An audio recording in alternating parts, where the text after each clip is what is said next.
Canada, their love of this game runs very, very deep. We have over 2,000 golf courses from coast to coast, and golf as an industry supports over 300,000 jobs. This is an industry that matters to Canada. We got to pull you off Rory McIlroy, which never happens. You don't pull guys off Rory. You don't pull guys off Tiger. You know, this is golf's like any other sport. It's star driven. He goes, you got to go find Nick Taylor. When Tommy had birdie 17 to tie, it was one of those like, you know, this might not be it. 18 was a pretty birdieable hole all week, and when he did, it felt like I almost got a boost of like, okay, let's go do this. Like we got another opportunity and not have, you know, the doubt come into my mind. This is just as hard for Tommy as it is for you. Remember that, and let's try to finish him off here. So he's an icon now in this country.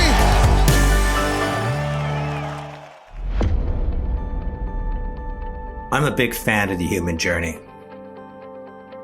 Overcoming circumstances, reclaiming or chasing dreams, and when they do, changing their world, and often ours for the better. Sometimes those circumstances are a single moment in time. I was watching the documentary on Friends on the airplane, and, you know, these out-of-work actors living on fumes, and they get a shot to read for a television show that turns out to be Friends. Life-changing. How about July 6, 1957, at a church festival? Paul McCartney meets up with John Lennon for the first time.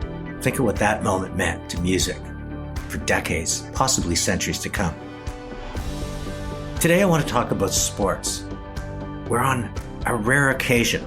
A single moment is so incredible, iconic, and important that it transcends beyond the home team and even sports fans. And it captures the attention of a country or even the world. Michael Jordan's legendary buzzer beater against Cleveland Cavaliers in 1989, known simply as The Shot. Or Kawhi Leonard, when I was in the stands and he did the same for the Raptors to move us past Philadelphia. And ultimately, we take home the World Championship. Bobby Orr's iconic flying goal in the 1970 Stanley Cup Final. Sidney Crosby winning goal that gave Canada Olympic gold. And speaking of Olympic gold, Marie-Philippe Poulon's dramatic overtime goal in the 2014 Winter Olympics. Today's show is about one of those unforgettable moments. A moment that ended a 69-year drought for Canadian golfers at the RBC Canadian Open. A moment that involved an incredible 72-foot putt and the audio call that was heard around the world. Swing of the putter. Comes up with some speed. Now up the rise. For the eagle. For the win. To the cup. To the cup. Yes! Yes! Yes! The drought is over. The drought is over. Nick Taylor with the eagle. The 2023 RBC Canadian Open champion. History. History. 2-year exemption. He's an icon now in this country. This is Chatter That Matters with Tony Chapman, presented by RBC. Yes, my guest today is none other than Nick Taylor. And we'll learn about his journey to becoming the top amateur golfer in the world, to competing against the best in the PGA Tour. We'll explore what it took to achieve his historic victory and what it means to not only him, but to Canada. And then we'll talk about why Nick and his wife, Andy Taylor, have created a foundation to support community efforts in their hometown of Abbotsford, British Columbia. And adding to the flavor, we have Mark Zecchino, one of golf's best broadcasters, who called Taylor's iconic putt, and Mark Soder from RBC. And Mark will share what RBC is doing to discover the next Nick Taylor. This promises to be a great show, so let's begin. Nick Taylor, welcome to Chatter That Matters. Thank you. Thanks for having me. I'm looking forward to it. Listen, I'm a big fan, and we're going to talk about the RBC Canadian Open win. Arguably the greatest back 9 holes I've watched. I mean, I just loved every moment of it. But before we get to it, I just want to talk a little bit about what got you there. So you were born in Winnipeg, moved to Abbotsford, British Columbia, and I understand it was around age 10 your dad first took you out to the course. Yeah, so I was, today's junior golfers, I was definitely a late bloomer, but my brother, 3 years older than I am, he played a bunch of sports growing up as well. So we, whenever he picked up something, I kind of tagged along. So he picked up golf definitely a little later than most, at about 13 or 14, and got a membership at the local club here, Ledgely Golf and Country Club. And, I was soon to follow. Probably later that year is when I was able to get a membership as well. And so that's kind of how it all started. And I was still playing, high school sports. I was playing hockey at the time, but he was able to kind of pave the way for me in a sense where my parents learned a lot about kind of what tournaments that would be helpful. Say we wanted to pursue a scholarship in the US, or, what tournaments to kind of play in to try to, I guess, fulfill our potential. So by the time I was probably 13, 14 is when my dad, we kind of sat down. He said, if you want to give a full run at this and give it everything you have, then you're going to have to choose a sport. We just won't have the time or the financial ability to be able to, divide our time. One of the things that RBC does is this community junior golf, where they're going into areas that might not think about golf as a sport, and they're bringing free programming and they're dramatically reducing tees. I always see myself as that young kid going on the golf course for the first time. Mine was a Dorval Golf Club. And I'd love to get you to just talk about your earliest memories, what it was like, because you got this sort of, quiver sort of saddled on you, or the holes look big when you're 10 years old. Just give me a sense of your first days on there. I was really fortunate in a sense where I had 3 or 4 really good buddies in my high school or locally that were really starting to take the game seriously as well. And so at the time we called the house phones, but it was, you got home, you called your friend on the house phone. When are we meeting up there? 3-4 o'clock after school. And then we were there till dark. And that was our routine, every summer when we really started getting going at 12, 13 was our parents would drop us off at, 10 o'clock in the morning. And then when dark hit, we knew to go to the parking lot and get picked up and go home. And we just kind of put that on repeat. So those are some of my fondest memories of just, you're bonding with your friends and you're doing games, you're competing.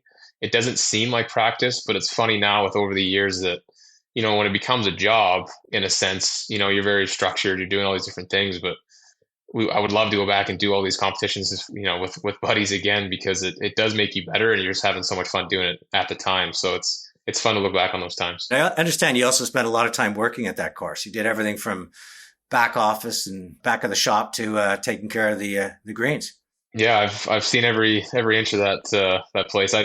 Backdrop was kind of the thing. I feel like when we were 12 to 15, kind of getting a job, it was after school. We'd clean the carts, we'd put the golf clubs away, kind of lock up the pro shop and stuff like that. And then my first summer after college, I did the green screw. So I did everything from raking bunkers in the morning to cutting greens at some point. I'm shocked they let me trust me to do that, but that was a whole summer. So it definitely got you in a pretty good structure. I was getting up at 4 a.m. to work for 7 or 8 hours. And then from there I had to practice and kind of try to prepare and get ready for tournaments that summer. So that was definitely probably an eye-opening experience where I was like, the harder I work, the less I'm going to have to get up at 4 a.m. to work at a job. So that was a good summer of experience. And did you ever notice like the members there, even at a young age, did you start saying these people carry themselves a certain way and I kind of like that versus other people that might not have, or was it just, you were just there to work and golf? Yeah, I think there's a bit of both. I think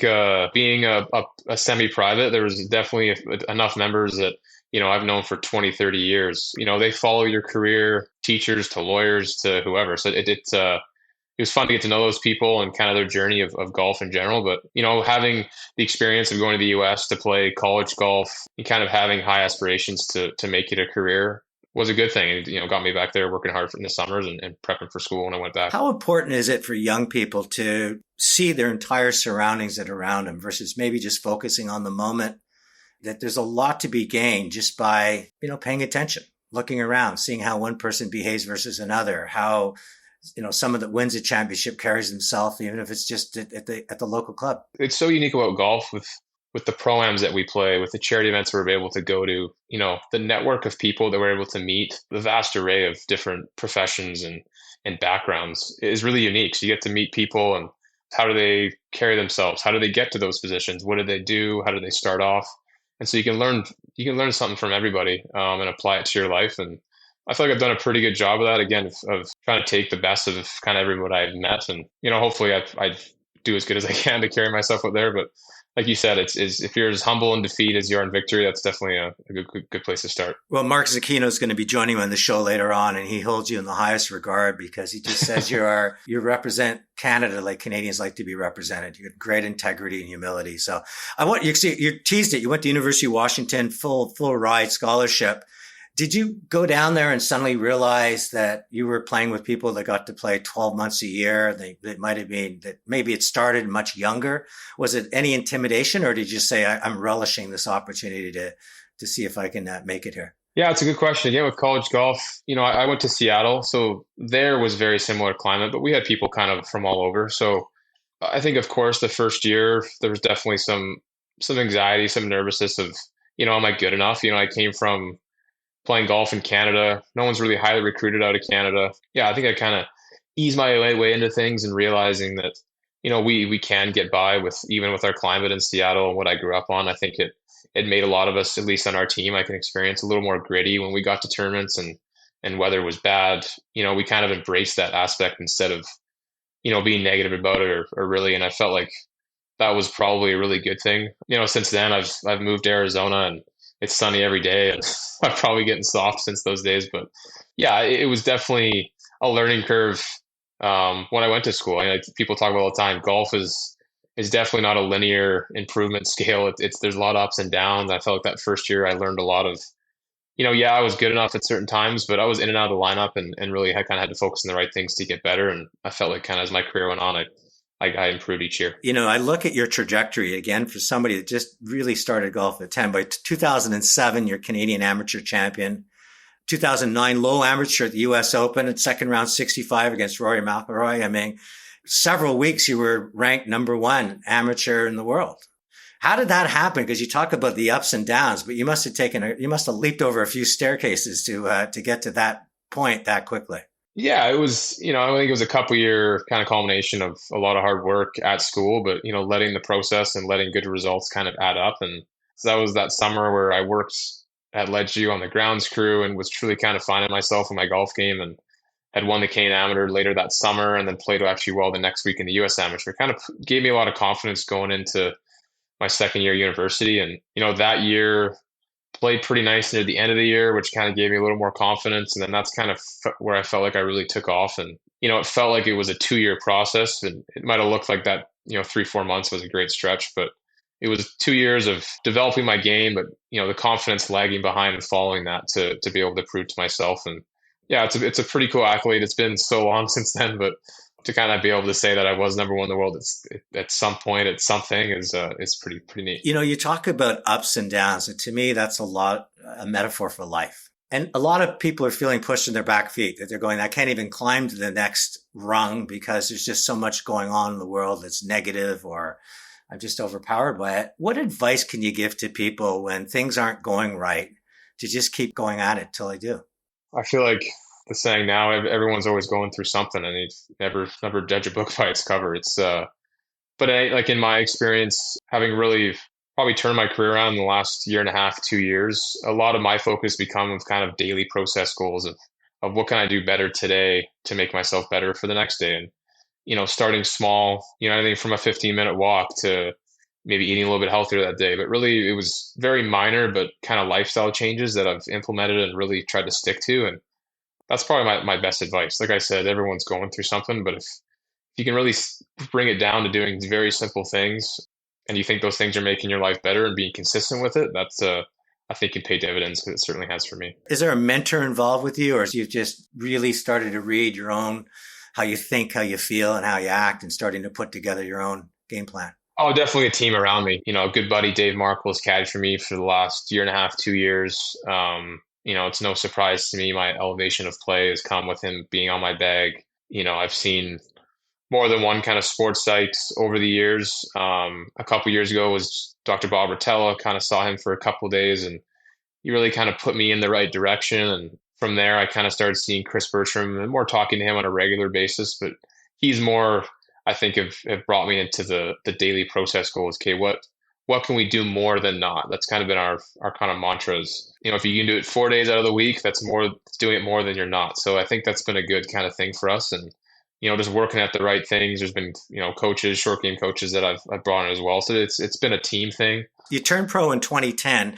I've had hockey players in my show that talk about, they came out of the American League with great swagger.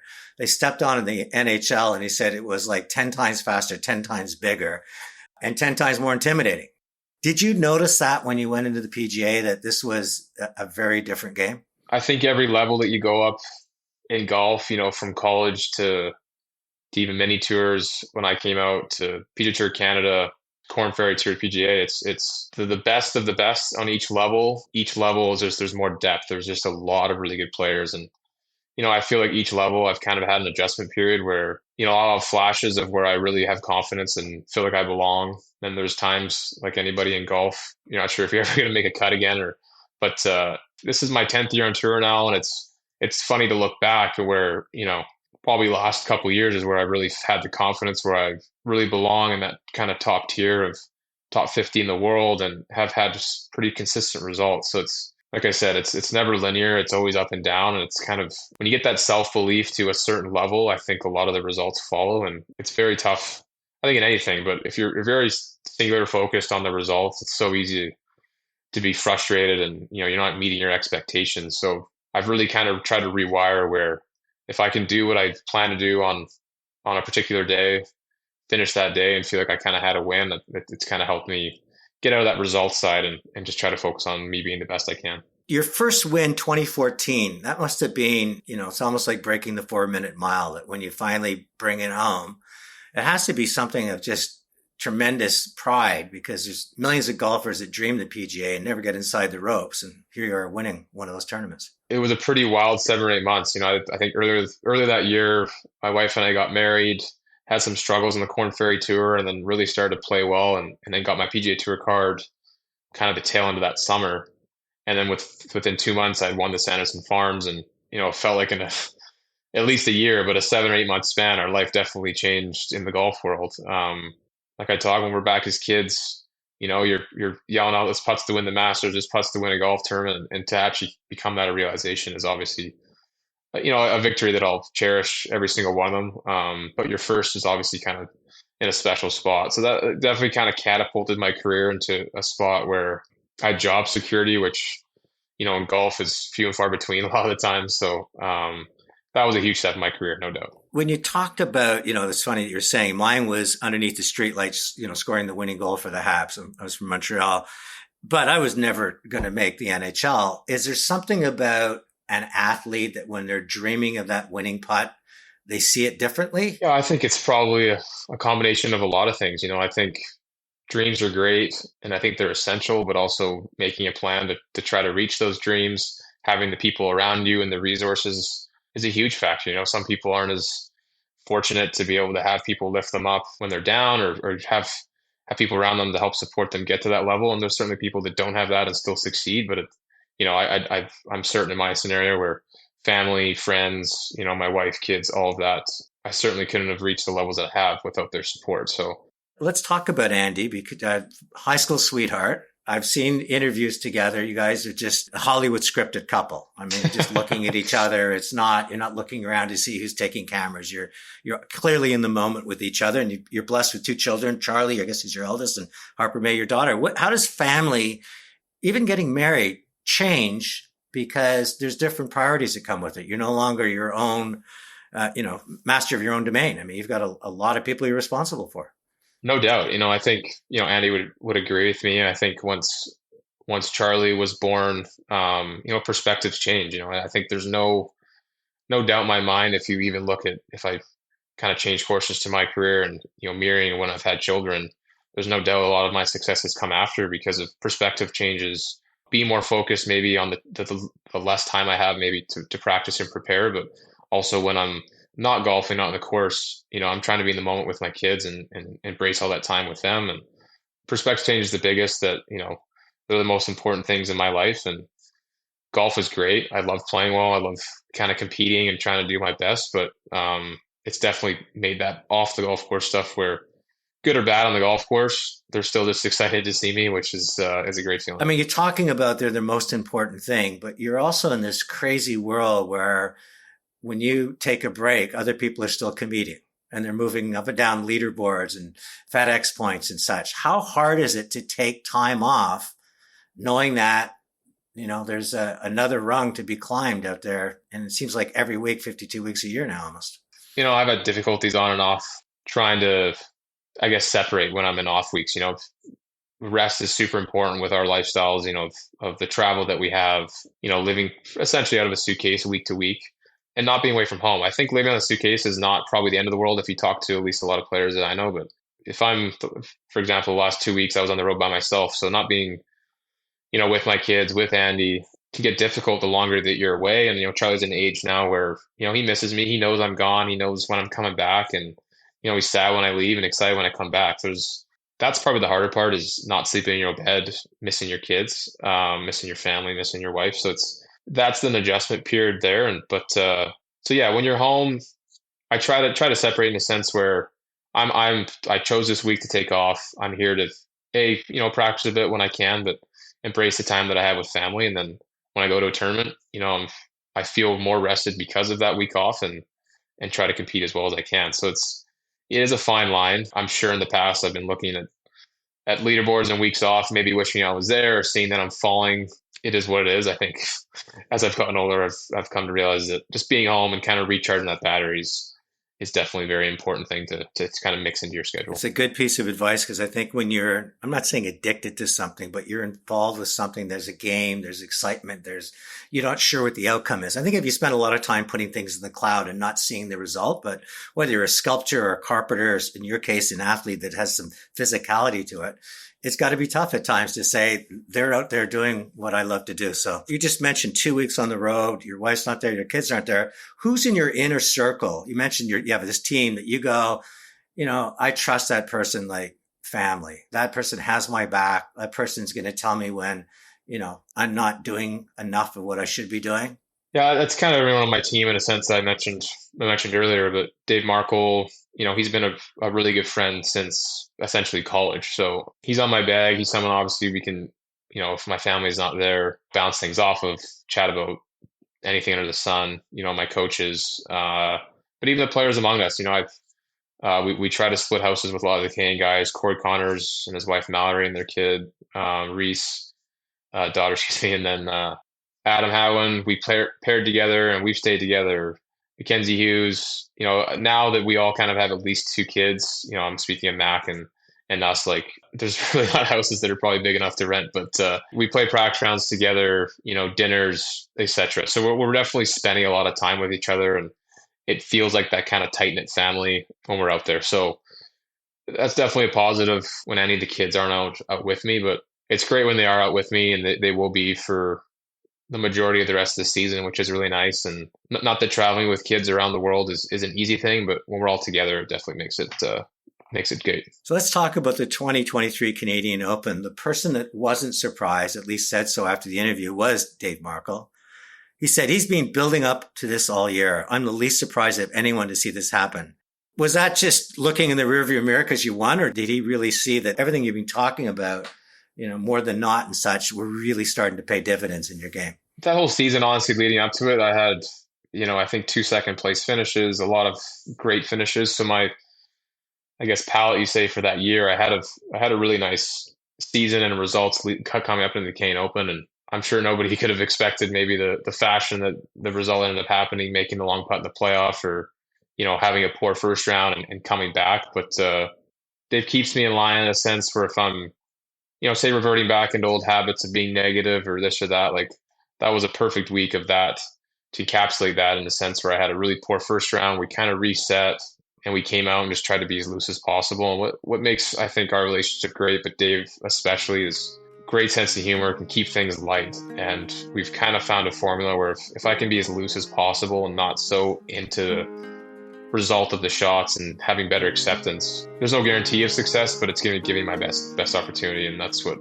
he's been so great for. Mindfulness experts would say that's flow. Yeah, definitely. There's so much more to come on this special, celebrating Nick Taylor's historic win. After the break, we're going to be joined by the man who made the passionate call, who lost his voice, a call that's been heard around the world. He's a golf catalyst. He's a world-class commentator. He's a personal friend of mine. His name is Mark Zecchino. It started to feel very real. And there was an energy on the golf course that was different than excitement. He could actually win this. We'll bring Nick Taylor back to talk about that 4th round and how he found a way to stay in the zone, knowing that each step up each fairway he was also carrying the fact that a Canadian hadn't won the championship in almost 7 decades. I don't have a doubt that the energy of all the fans pulling in one direction, obviously a Canadian, I definitely think it helped in my scenario. So, and then Mark Soder is going to join us, who's part of the RBC team responsible for golf. And I think you're going to be blown away when you learn how big the game of golf is to Canada, how important it is to our economy. And then I hope you fall in love with a program I've fallen in love with, RBC Community Junior Golf. RBC goes into equity-deserving neighborhoods with programming that is engaging, and kids learn about the integrity of the game and sportsmanship. And then RBC provides deeply discounted rates so those kids can play. What a way to open up the game of golf to every Canadian. Hi, it's Tony Chapman. RBC has been a long-standing supporter of golf in both Canada and the United States through their title sponsorship of the PGA Tour's RBC Canadian Open and RBC's Heritage Tournament, as well as key partnerships with the Heritage Classic Foundation, Golf Canada, and the PGA of Canada. Combined, RBC golf tournaments have raised over $35 million to help communities thrive. But did you know about RBC Community Junior Golf?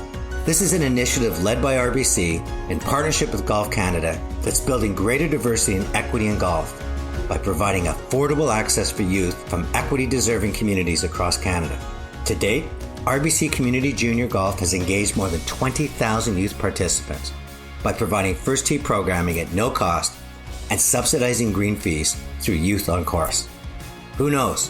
One of those kids might be the next Nick Taylor. For the eagle, for the win, to the cup, take it! Yes! Yes! Yes! The drought is over! The drought is over! Nick Taylor with the eagle, the 2023 RBC Canadian Open champion! He's an icon now in this country! Supporting Canadian youth? Well, that matters to you, to me, and to RBC. You're listening to Chatter That Matters with Tony Chapman, presented by RBC. Joining me now is Mark Zecchino. He's one of Canada's top broadcasters with an absolute passion for golf. He's not only a course record holder and ambassador for TaylorMade Adidas, he's been integral to the Masters broadcast in Canada for 11 years, and in 2010 launched Canada's only national golf program called Golf Talk Canada. And if that's not enough in his resume, he's also the only Canadian member of the PGA Tour Radio Live play-by-play team. Mark, welcome to Chatter That Matters. Thanks for having me. I'd love your take on Nick Taylor, but before we get to his golf acumen, just talk to me about his character and, how he represents Canada in general. Well, it's really hard to go anywhere and have anybody say anything negative about Nick Taylor. Even my American counterparts who, colleagues who work for PGA Tour Entertainment, PGA Tour Radio, and have a lot of encounters with kind of all of our Canadian team. You hear nothing but good things from all our Team Canada, and certainly Nick kind of being the face of that right now would suggest more than ever before. And he's always carried himself so well. When Nick first came out, he was the number one amateur player in the world back in 2010. And there was a lot of expectations on Nick Taylor's shoulders, right? I mean, everybody was waiting. Who's going to be the next Mike Weir? We were 7-8 years removed from Mike Weir's green jacket victory at Augusta. And a lot of attention, a lot of people looking at Nick to kind of be the guy to say, okay, I'm going to take the torch from here and carry it. And it just didn't happen. At least it didn't happen right away for Nick. Let's fast forward now, several years later, and he's a veteran on the PGA Tour, and now all of a sudden he's kind of reaching the potential where we all knew he would get. So in order to hang in there that long and work the way he's worked at it, kind of tune out all the noise and stuff, I think that kind of speaks to his character as well. So yeah, we're all seeing the performance now, to your point, Tony. Anybody who tunes in and watches golf gets used to seeing Nick Taylor on leaderboards and winning golf tournaments. But he's a great person, tons of friends out here. And in terms of having that gut check, that real kind of champion's character, it's certainly there. We know it's been there for a while. You talked about that 10 years of, him really working hard. What lessons in life can you provide my listeners in terms of when you have a dream, even if it doesn't unfold as quickly as you want, it's imperative that you just stay with it, that you just never lose sight of it? I think it's really easy to lose focus and hear all the noise and take your eye off the ball. And I also think sometimes the disappointments, you can carry them around with you a long time, you know? And I look at a guy like Nick Taylor, and then you try to relate it to things we do in our own lives. And we sometimes, I think we lose track of the progress we have made and the things that we are achieving in our careers and our goals that we do accomplish. And we just always fixated on, but I wanted to be here, or I thought I'd be here by now. And maybe it hasn't happened yet, and maybe it won't happen. And that's, you never know. But I mean, you better love the process. You better love the work ethic.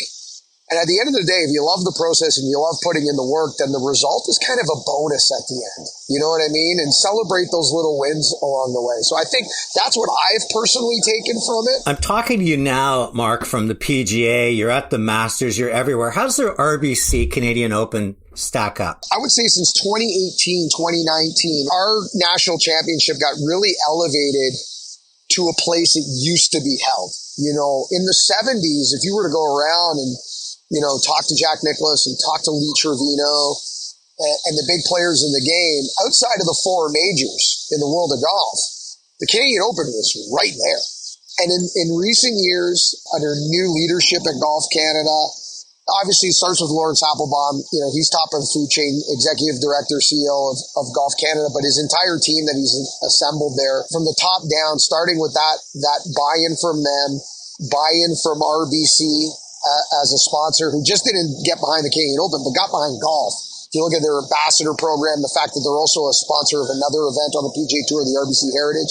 You know, when Rory went out there and got it done at Hamilton, and then Rory goes out there and wins again at St. George's, and obviously what happened last year with Nick, I think our championship's on everybody's radar. And I think this year at Hamilton, going back to Hamilton, which I believe is the best golf course we have in our Canadian Open rotation, I think we're in for another amazing treat, especially when you consider what that miracle, and I'll use air quotations on miracle, that we had happen last year.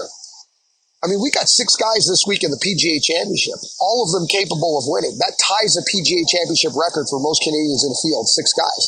There's a real possibility that what happened last year at Oakdale could happen again at Hamilton with another Canadian this year. That's a lot. So take me back to Oakdale, because I've listened to you. I'm such a fan of what you're doing, but going into the tournament, first couple of rounds, I mean, Nick puts up a score that he puts him in contention, but it seems like everything's on DJ and Rory. I mean, that's the spotlight. That's the energy. Saturday comes along, it's moving day, and this guy decides to take a move. All of a sudden on Saturday, he starts making moves. So the producer in my head says, we got to get out there and get somebody of Nick Taylor and call some Nick Taylor golf shots. So we did. We got out there, and it's like, okay, he might be part of this story on Sunday.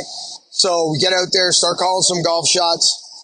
And although he kind of got into the movie, so to speak, on what we might cover, it was only like, okay, because he's Canadian, because he's had a decent, finish here, we'll chat with him a little bit, but he's not going to be part of our Sunday plan still. So Sunday morning rolls around. Okay, Mark, you're starting with Rory McIlroy, and this tee time, off you go. And we get to about 4 or 5 holes in with Rory McIlroy. My producer says, get your butt as quick as you can to it was either like the 8th or 9th green. Nick Taylor's off to a good start, and my producer just says to me, he's got to play a hunch, right? That's his job as a producer. Where's the story going to come from? Where are the importance? We got guys in the studio for radio, but they can only cover so much off monitors and stuff. You need your eyes and ears on the ground. We got to pull you off Rory McIlroy, which never happens. You don't pull guys off Rory. You don't pull guys off Tiger. This is golf's like any other sport. It's star driven. He goes, you got to go find Nick Taylor. It was crazy. It was like, at first it was like, oh, he's gonna have a great Sunday and post a number and kind of put it in the clubhouse, and he's gonna have a really good finish. He might even top 5 here. A couple birdies go down. Then he made making some huge putts down the stretch. The putt on 17 was crazy. You could feel them, like, once we got through 13, it started to feel very real. And there was an energy on the golf course that was different than excitement. He could actually win this. What kind of pressure is going through him? I mean, you've covered so many golfers. I mean, first time in 69 years that a Canadian is going to hoist his cup. How do you compartmentalize that? How do you deal with that? Well, that's what I find so amazing, because, for any of us who's ever played the game, I used to play the game at a decent level many moons ago. But I mean, even for players out there now that play the game at a great level, That's the real difference. I mean, how do you do it carrying all that around under those conditions? You know, Tiger's the best we've seen in this generation in the last, you know, probably 40, 50 years. And just for some reason, the more important it gets, the better he plays. And that's been the knock against Rory for the last decade. It's been 10 years since Rory's won a major championship. And a lot of the knocks against Rory have been he plays his best golf when it doesn't matter. So to see what Nick did, carrying that around, makes it so exceptional and makes it, I think, like one of the greatest sporting moments in our country's history because of what he was carrying around with him to do it. You know, when we got to the 72nd hole, I couldn't give him the championship. And people always ask me, like, do you know what you're going to say? And 99.9% of the time, I never know what I'm going to say in a call. I just react to what I see and I try to call it. A couple of, I guess, holes in advance. I was thinking to myself, okay, you know, we're going to put him in the clubhouse and we can't call him a champion because we have no idea what's going to happen behind him. But we've got to kind of put a bow on this and leave it open because nothing's official. So I said, I actually prepared something, maybe for the first time in my entire career doing play-by-play for golf. I actually prepared what I was going to say. And I just was truthful. And what I thought was, and what I said was, you know, is the drought over? Have we ended this drought? I can't tell you yes or no, but what I can tell you is there's 30,000 people here right now and 35 million people at home that sure hopes it's over. We had no idea that really the tournament was just starting. I mean, it was literally just starting because the playoff itself feels like an outer body experience. That's got to be the longest 4 holes you've covered. I've never felt 20, 30,000 people invested with every swing, every putt, every moment. It was so overwhelming from a personal standpoint, looking around that green at the 18th hole and seeing, you know, the people I've grown up with in the golf business, the colleagues, the dignitaries from Golf Canada, all the players, whether the Canadian contingent of players, Mike Weir's obviously standing there. It was quite a scene. So take me to when he's lining up. That putt was heard around the world and so much to do with the way you announced and how that was shared around the world because people said that is one of the great moments of broadcasting that you did. And it came from your heart, came from your soul. But just take the audience to that 4th hole of playoffs. Yeah, what's so amazing about that is if you listen to the first 30 seconds or so of that call, the part that didn't go viral, the part that, you know, that didn't kind of hit, you know, every media outlet on the planet, there's a conversation that's going on between myself and Dennis Paulson. Now, Dennis Paulson, former winner on the PGA Tour, he was our analyst that week. And Dennis finished second multiple times at the Canadian Open. I had a real soft spot for the Canadian Open because he did so well there over the years and was upset that he never got it done, you know? And Dennis was our analyst. And the weirdest thing, no one in a million years thought he was ever going to make that putt from 72 feet. That was really on nobody's radar. The discussion was more around, you know, this is a tough 2 putt. But I happened to bring up to Dennis, because we were just there in regulation, that Nick Taylor had about an 18-foot putt on the final hole on an identical line of his 72-footer. So the last 20 feet of those 72 feet, an hour ago, he had this putt. So I just casually brought up to Dennis before he set in to get over the putt to pull the trigger. I said, you know what's kind of interesting about this, Dennis, is if you can figure out the first 50 feet, I'm not suggesting he's going to make it, but, you know, because of that knowledge, maybe this is an easier 2-putt. And I'm also, you know, maybe some of my homer was coming out in me trying to will this 2-putt because I know, it was, you know, if he doesn't 2-putt that, it's likely over, right?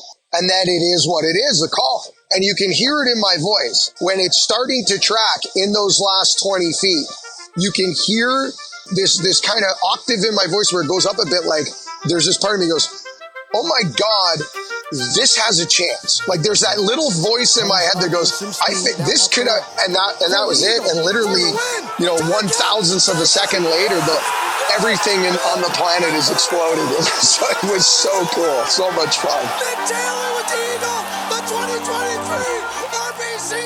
My guest today is someone who dreamed as a child of sinking the winning putt to become a winner on the PGA Tour. Well, he accomplished that. But little did he know that he would also one day sink a 72-foot eagle putt to become the first Canadian champion in 69 years. A win that will immortalize Nick Taylor in the narrative of Canadian golf. So Zecchino comes on and he sort of gave me the play-by-play of the tournament. He said after the first round, people were wondering if you were going to make the cut.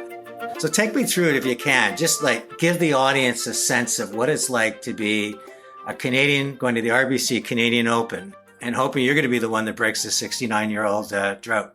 Yeah, that week is always, busy in a sense. We're more in the media getting interviews because it's in Canada, because we're Canadian. And, at that point, obviously it's been 69 years and myself and every other Canadian in that field is trying to be the one to kind of break that curse. And Canadian golf at the pro level, I don't think has ever been as good as it has, especially with the depth. And, the first 2 days I played with Corey Connors, I think he was either tied for the lead or near the lead after the first day and really up there through 2 days. And, like Mark said, I made a couple putts at the tail end of that first round, I think, to shoot 75 just to keep myself within arm's reach, honestly, of the cut. And that night, obviously, I was disappointed, and it was kind of coming out the next day with not much to lose, but kind of had a good chat with my wife, Andy, and Dave, kind of tagged in there a little bit, but it was just like, let's just try to go have fun. You really have nothing to lose tomorrow. And, really played a great round that Friday to make the cut and just kind of rode the momentum really the rest of the weekend, but into Saturday. And that's when I had the great round of 63 Saturday to again, put myself back in the tournament, which I didn't probably expect starting the day. But again, when I was making birdies and kind of got momentum on my side, I just wanted to keep in that zone as much as possible and was able to finish the round off. And, starting Sunday, I think I was one back of a bunch of players in second and three back maybe of the leader. So I knew I still needed a great round. And sometimes it is hard to back up a good round, but also I felt like I had just the momentum with the crowds there. It just felt like the right energy was kind of in my corner. And if I could just stay out of my own way, essentially, and just try to keep riding that and just see what happens. And again, got off to a great start that day and really did a good job of, like I said, getting in that flow state as much as I could, staying out of my own way. And yeah, it's amazing how everything turned out. And Zecchino said, he was, the producer made a call about, I think, the fifth hole. Something is happening here. Kind of Bagger Vance, get the hell over there. Yeah. And he thought he was leaving the leaders and he's running over, and he just said it was the most electric. He said you'll never experience another live event. It must have been amazing for you, the crowds. It really was. Like I've touched on it before, but it felt like every time I walked up to a tee and a green, there was remnants of the national anthem being sung. The rink hole was definitely kind of notorious that week, and it will be probably going forward.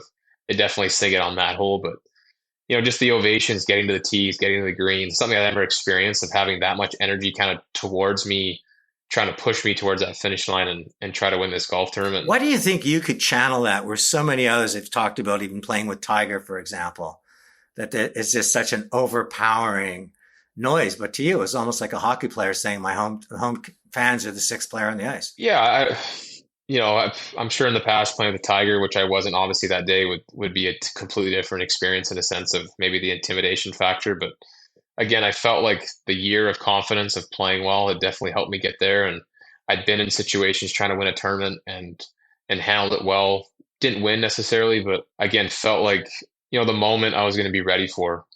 And, if you can chalk that up to work with Chris Bertram or different mental psychologists or sports psychologists, you could chalk it up to having confidence and being in those moments. I think it was a combination of things, but I think I try to remind myself constantly that I just wasn't going to be afraid of the moment. Doesn't necessarily mean it's going to turn out the way I wanted to, but I try to just make it a golf tournament. It's easier said than done. I'm trying to win a tournament that would have loved to win since I essentially started playing golf. But I love when you said in an interview, even as a junior golfer, we circled that date, but round 2, you have nothing to lose and you shoot a great round. The fourth round, you have everything to lose. The emotions must be so different because, one time you're just joking around and having fun. Now you're realizing I'm starting off. And what point in that tournament did you say, I could actually win this? There was more to lose on Sunday, like you said, but I think I was still in that same mindset of chasing. I still have something ahead of me that I'm trying to chase towards. And so I did a good job of keeping that mindset. I had this feeling of the crowds, the energy, like I was either leading or right there really when I made the turn and getting to that back nine. And so I had a general idea of where I was until 17, my first look. I had bogeyed 16 and wanted to know, okay, it just felt like the energy kind of shifted of like, hey, I bogeyed there, where am I? So on that tee, I knew I was one back of Terrell Hatton that finished. Again, I did a good job of just kind of chasing towards what I want to try to get to and just trying to focus on at least what I could control. Now you're in a playoff. Yeah. You've had the adrenaline of getting to where you are. I always think about Tom Watson when it was the playoff in the British Open late in his life, and Chile dipped that chip. And I'm going, how do you center yourself? This is Canada. This is a 69-year-old drought. This is a playoff. Like, how do you shut all that out and just stay in the moment? I think for me, honestly, it was when Tommy had birdied 17 to tie. It was one of those, like, this might not be it. This might be 18 was a pretty birdieable hole all week. And when he didn't, it felt like I almost got a boost of like, okay, let's go do this. Like, we got another opportunity. 18, I remember specifically on the green, I was about 6 feet for birdie. Tommy was maybe 20. And really reminding myself before he hit it, like, he's going to make this. Like, have that mindset where I'm going to have to make this. Don't be surprised if he makes this. So it was kind of that match play scenario, and which was a good thing to have, because he obviously did make it, and I knew I didn't have that nervous surprise energy, if you want to call it that, before I hit the putt. And it's one of those things. I felt like the last couple of years when I've been in those scenarios of in playoffs or pressure situations, I've been able to just focus on what I need to do and what I want to do, and not have the doubt come into my mind.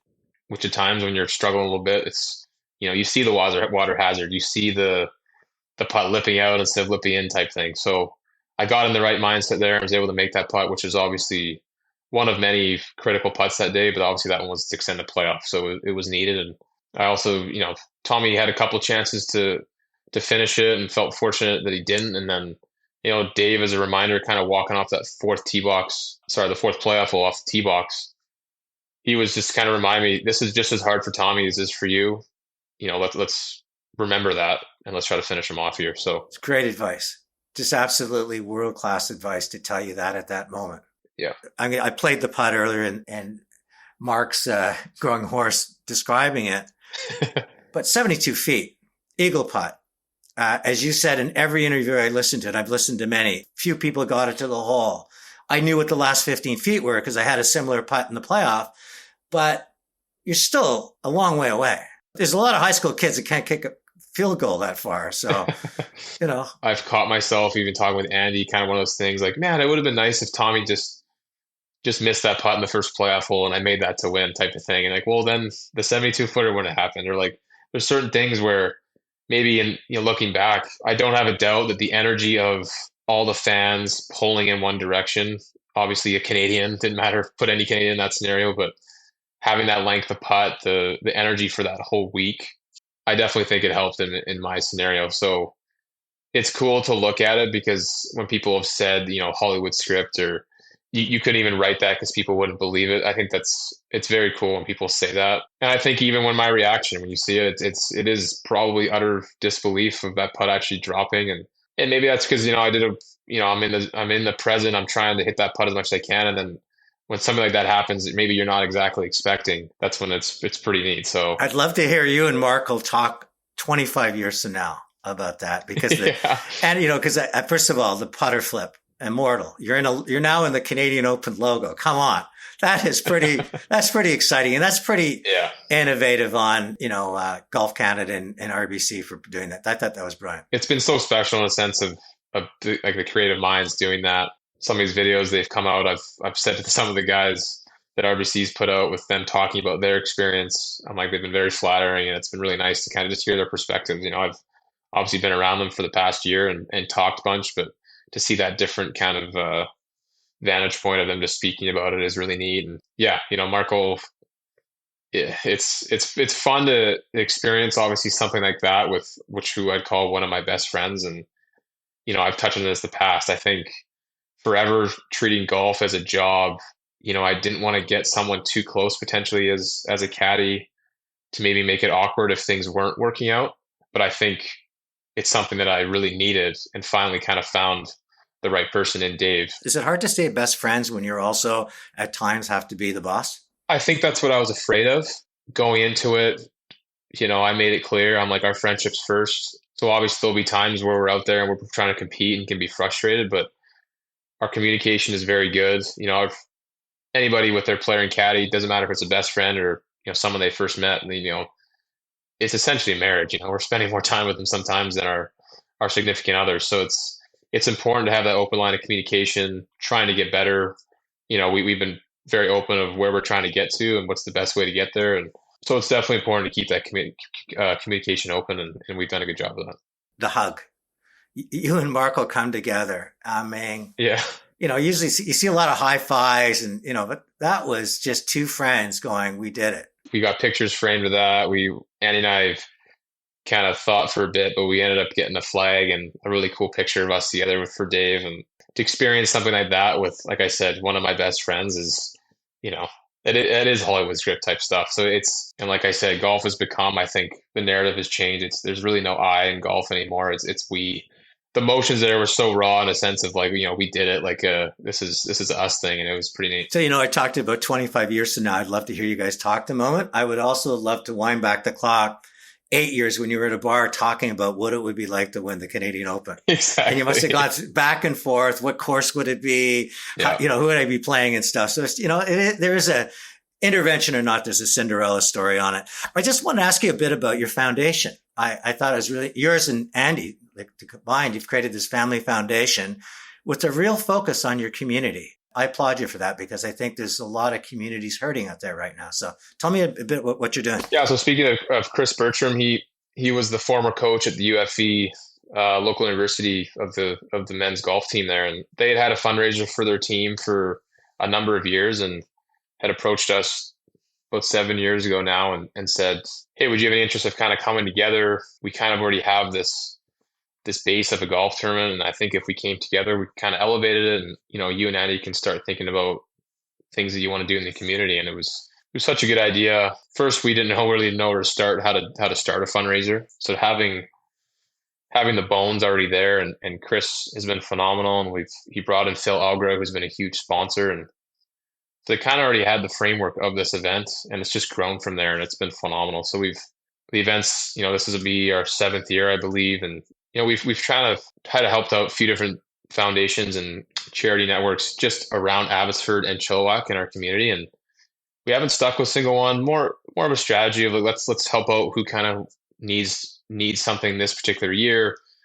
Talking with the leaders of those programs, and Andy being a social worker in the hospital here, she's obviously seen a lot of things that most people don't, and so has that experience to kind of know where things need to go. I'm sure it's going to be for Charlie and Harper May as they grow up to sort of see that even though they're going to be surrounded with very different wealth than you had starting in your golf career, that there's a real world out there and a lot of reality. So no doubt. You're mentioning all these people from RBC. You wear the RBC shield. What does it mean for a golfer to wear a sponsor shield? Is it just the fact that they're just basking in my attention, or do you think that there's something more with the partnership? I think in our case, the Canadians' case especially, I think RBC, Royal Bank of Canada, is definitely a symbol for a lot of things, but it's just kind of it's been with me, I think, since essentially day one of when I turned pro. They've had faith in me and my ability, and really helped early on, especially ease some of those financial strains with pro golf, which can be hard. If you're stressed about trying to pay the next entry fee, it's going to be tough to focus on what you got to do to try to move on to the next level. So yeah, I'm very proud to be an ambassador for RBC. To be able to win the RBC Canadian Open is just a cherry on top. And another Cinderella story. This time they can do the movie. Yeah, exactly. You're talking about wearing the RBC Shield and winning the RBC Canadian Open. It was kind of like when Tiger chipped in the Masters and the Nike logo just sat on the edge for about 4 seconds and then dropped in. Yeah, exactly. I always end my show with my 3 lessons learned, the things I'm going to take away and hope others do as well. And first one is more than not. I just think that this piece of advice for people to say, what can I do more of each day? Little things, little steps, and how fast you can turn things around from impossibility to possibility just by doing that. I think that's wonderful. The second is how important balance is to you. And I'm really interested that the way you balance your day, the way you're trying to balance your life in terms of being there with Andy and the kids and in golf, compartmentalizing and prioritizing. It's really interesting to be that centered. And I wonder if that's something that only happens after a while on the tour or a while in business, or is that something we can adopt at an earlier age? Because I think balance lets you rest for the big moments, and balance gives you perspective. And as you said in one of your interviews, I went home and changed diapers, that's, but I think that's all important thing about life, and the fact that you're building a life for your kids. It's a great reminder. And then the other one that I think is so powerful is when you changed from focusing with such great intent on outcome and results, which made you negative and angry and, wondering if you're ever going to succeed, to really now just focusing on moments and focusing on where you are and how exciting it is to play. But at the same time, you got another life besides golf. I think those are three really powerful lessons in life. And I just appreciate your time on Chatter That Matters. I love that mantra of, more days than not. It kind of puts things in perspective in a sense. You don't have to be perfect. You don't have to do, that workout every single day. You don't have to do X, Y, and Z every single day. But if you try to do it more days than not, you're going to be better off. And so I love what I do. I don't really feel like it's a job a large majority of the time, playing golf for a living. But there's also times where putting that away and spending time with the family is the best thing I can do. And I know I've taken too much of your time, but how do you feel about coming into 2024 and Canadian Open? I'm excited. It's hard to imagine. It's been a year. I expect the crowds to be full force out there. So I'm looking forward to it. I'm going to really try to embrace it all, because there was a tournament you dream of winning. And so having a full year to kind of soak that up and then defend, do my best to kind of embrace it all.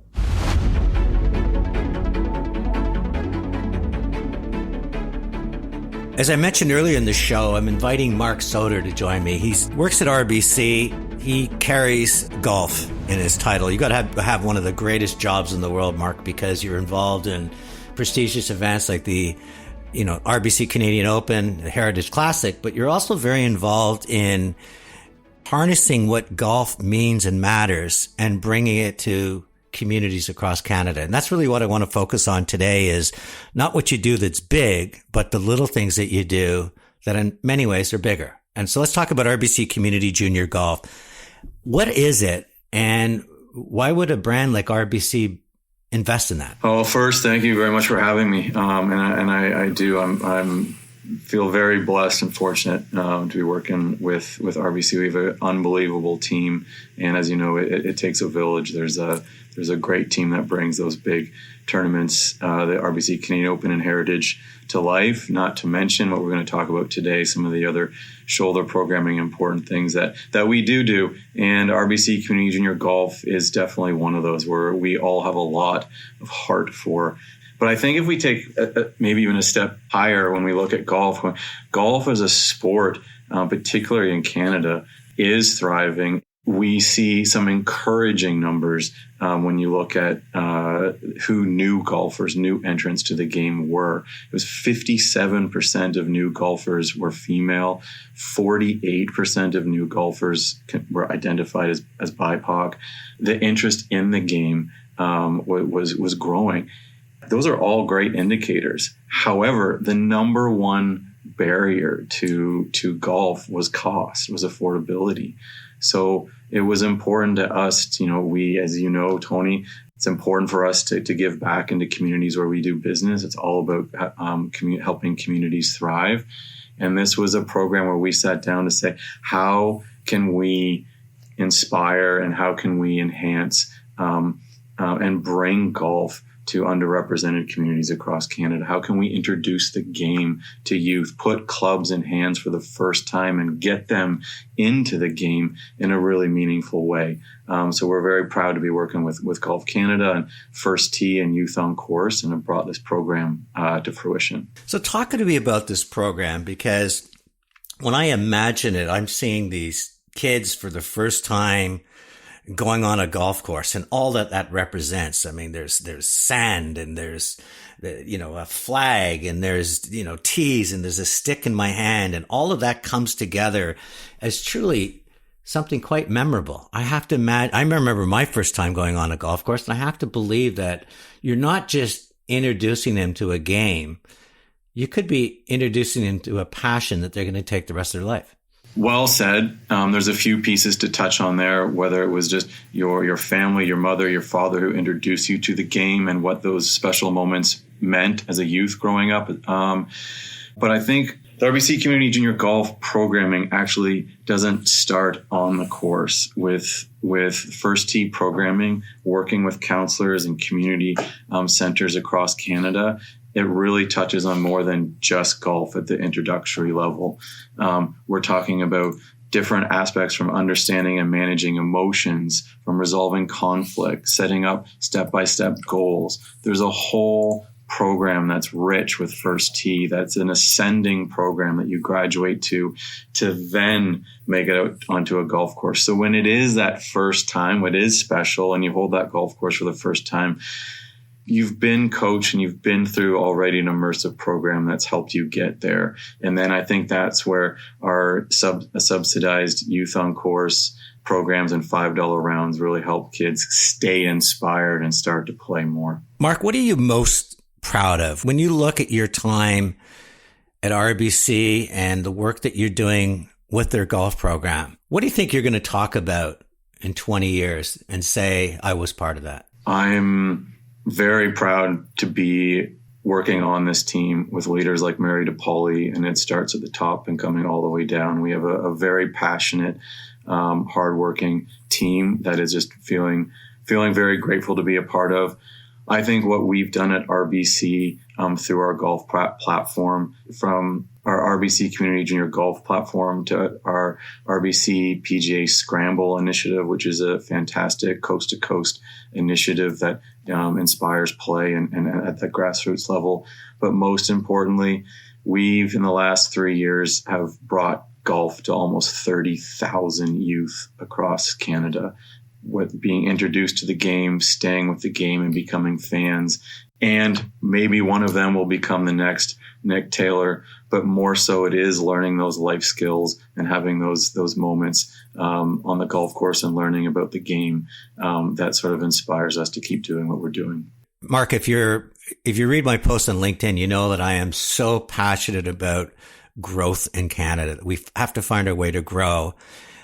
And you make a compelling case on why golf matters more than a sport. I think Canada, their love of this game runs very, very deep. We have over 2,000 golf courses from coast to coast in this country, second only to the U.S.